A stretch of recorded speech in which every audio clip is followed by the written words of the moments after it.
Welcome back to my channel, or welcome if you're new. My name is Leisha. I'm the owner of 413 Design, and I am your wreath lady. Today, I'm going to show you how to make this super easy stir stick table swag. Later, we'll talk about all the extras and the embellishments needed for this table swag, but for now, let's talk about the basic materials that you will need to make any table swag that you want. You can do any theme, like that one is a nice Christmas one. So whatever table swag you want, here's the basic materials that you're gonna need. So of course, you're gonna need your rotary cutting mat. This one is a self-healing. You are going to need a paint stir stick. This is a 21-inch ruler stick. They come in a 3-pack. You can get them at your hardware store. I think we got ours at Menards. It's like $2 for a 3-pack. So this is what we're going to use. Feel free to paint it if you want. I did not. Then you're going to need whatever deco mesh you want. Generally, I use one color for my woodland ruffles and one color for my curls, but for this one I'm going to do the same. This is actually for a customer, and this is the mesh that I used last year for her outdoor wreath. Now we're going to make her table swag. So you'll just need 2 rolls, 2 different colors, or however you want to do it. Then whatever ribbons you want to use, I'm using a lot of the same ribbons that I used in her wreath last year. Then you'll need pipe cleaners. We're going to need a total of 8 pipe cleaners. They can be any color you want. You're not going to see them. You're going to need a hot glue gun. This is my handy dandy Lynn Lily by Surebonder. And of course, you will need some hot glue sticks. You will need a pair of scissors, and you will need a rotary cutting tool. Those are the basics. So next, what we're going to do is get started with prepping our measuring stick. Okay, so while we're waiting for our hot glue gun to warm up, let's talk about our stick. So this is a 5-gallon stir stick. It is 21 inches long. Okay, one side has the ruler measurements on it and the other side does not. So I like to have this side that doesn't be my bottom, because if the customer turns it upside down, that's what they're gonna see. And that's why I said some people will paint theirs. So what we're gonna do, we need a total of 8 pipe cleaners or Chanel stems, whatever you'd like to call them. How we're gonna place them is, first you're gonna find the halfway point. So for this, it's gonna be the 10.5-inch mark. We're gonna put 2 pipe cleaners here, one on either side. When we turn them, one will be on either side. Then about 3 inches in, we'll put 2 pipe cleaners, one on either side. Same thing here. And then about the halfway mark in between our 2 sets of 2s, we'll put just 1. So it's gonna be a pattern of 2, 1, 2, 1, 2. All right, so now that we have all of our pipe cleaners or Chanel stems on, and as you can see, we've got the pattern I talked about, 2. Okay, so there's 1 on either side, 1, 2, 1, and 2. We want to secure them because, I mean, they can slide around and we don't want our stuff sliding off. So you're just gonna use your hot glue gun. You're gonna glue here and here, here in the center. Make sure you push it down. Okay, so we're just gonna glue all the way down to make it nice and secure. Once you finish gluing everything, set it aside.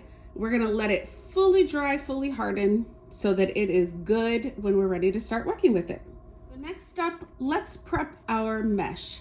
So again, as I said before, this time I'm gonna use the same mesh both for my woodland ruffle and for my curls, but you can do whatever you want. You can do multiple colors, 2 or 3 colors, but I'm just gonna do the same one. So this is that really pretty, it's like cream, it's got gold and rose gold. So it's very, very pretty. It has like jute going through it, but it is kind of thin. You can kind of see through it. So what we're gonna do is we're gonna cut 30-inch strips. We need 8 of them. Normally when I'm making this, I do 27-inch strips, But again, because this is a little bit thinner, a little bit see-through, we're just gonna go ahead and cut 8 strips at 30 inches. Okay, our hot glue has fully hardened. As you can see, I put it on the edges here. I don't want it to move. And then I also put some across the top and on the sides, same thing, because we want it nice and secure. If we're giving this to a customer, we want it to be good. We don't want anything flopping around. So now we are gonna do our woodland ruffle and put them on here. Now, normally if I'm doing more than one color, I will cut out all of my larger pieces and then I'll cut out all of my 10-inch pieces that we're gonna use for the curls. But because I'm doing the same color, I don't wanna get it all mixed up. So let's go ahead and do our woodland ruffle. I will show you one and then I will just zoom through the rest of this. Okay, so take your piece that was cut at 30 inches and I'm just gonna do this really loosely, okay? So just do a couple curls in, all right? Go ahead and just gather it. Same thing on the other end, roll it in, okay? So now you have your woodland ruffle. Now this is a really loose one and I want that because I want it to be nice and full. If I was doing this on a wreath, I would probably do it a little bit more neatly, a little bit tighter, but that's okay, okay? But you have your ruffle and then your curl, okay? And then we are gonna turn it over and we're gonna put it face down right inside your first zip tie, or not zip tie, but Chanel stem or pipe cleaner, okay? And we're gonna do it really tightly because we're gonna go through, we still have to add our curls and we still have to add our ribbon, okay? So that's one. Go ahead and do this in all 8. All right, we finished all of that. So it's already starting to look a little bit full and that's awesome. Now you still may see some openings like this one here, but that's okay because once we get our curls and our ribbons in there, it'll all disappear. You won't see that. So the next thing we're gonna do is cut our curls. Each pipe cleaner section, so we have 8 sections, is gonna get 2 curls, a bundle that has 2 curls. We're gonna cut those at 10 inches. Now, as I stated a couple of times, I'm gonna do mine in the same exact mesh, but you can do it however you want. So let's go ahead and cut a total of 16 10 by 10 squares, and then we will put the curls in. We got our 16 squares cut. So now we're just going to curl them. And it can be kind of a loose curl. You can do it tight if you want. I kind of want a looser curl. Okay, so just like that. Same thing. Remember, we're gonna do 2 in each bundle. Okay, kind of crisscross them. Now, some people go ahead and add their ribbon on here and put it all together. I like to do mine a little bit separate. If you have watched my videos for any amount of time, you will hear me say there is no right or wrong way to do it. It's however works best for you. So what I'm gonna do is go ahead and open up my pipe cleaner, okay? And I am just gonna stick my curls in there, okay? And then tighten it back down, okay? And just kind of set them the way that you want them to be. And we're gonna go through and we're gonna do this in all of them. Let's go. So I got all of my curls in. Look how beautiful this is. It's so nice and full. See, you can't see any of the wood. So next up, what we're gonna do is get our ribbons together. We're gonna do 2 ribbons in each pipe cleaner, okay? So whatever you want, however you wanna do it, whatever combination, but we're gonna do 2 ribbons in each. I'm gonna cut them at about 12 and a half, maybe 13 inches and then dovetail them because I just love how that gives a finished look. So for our ribbons, I decided to just go with 2 ribbons. So we have this really pretty rose gold, and it has, you know, gold glitter and rose gold glitter through it.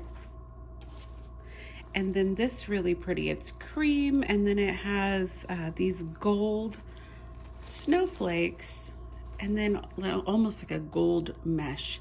So it's really pretty. They're both 2.5-inch ribbon, and that's okay. Not a problem with that at all. So we're gonna go ahead and add these in. What I'm gonna do, since this is such a light color, I'm just gonna put this darker one on top. Okay, pinch it in the middle. And obviously we'll play with them and get them exactly where we want them once they're all done. But you're just gonna put it in your ties and go several times around. Okay, we wanna make sure that it's really, really, really tight in there. Okay, after several times, then I just snip it off. Okay, and then just roll it down and tuck it. And that's it. So we're gonna go through and we're gonna do that to all of them. And then you can either move your ribbons as you go and kind of put them where you want, or you can wait until the end. I kind of do a combination of both. So let's go ahead and get all our ribbons on. I got all the ribbons on, and all I can say is wowzers. Oh my gosh. You cannot even like truly see the beauty. The camera is just not picking it up, but wow, it is so pretty and so sparkly. And even if I chose to add nothing else to it, it's beautiful as is. But we're gonna elevate it. So in the original wreath that I did for this particular customer last year, my husband 3D printed some snowflakes to kind of go along with the snowflakes in the ribbon. So we're gonna add some of those. I'm gonna show them to you, and then I'm gonna spray paint them gold. But we're gonna do a couple of small ones, and then a big one in the center that kind of like sticks up here in the center. So let me show you the snowflakes before they are spray painted, and then I'll show them to you after.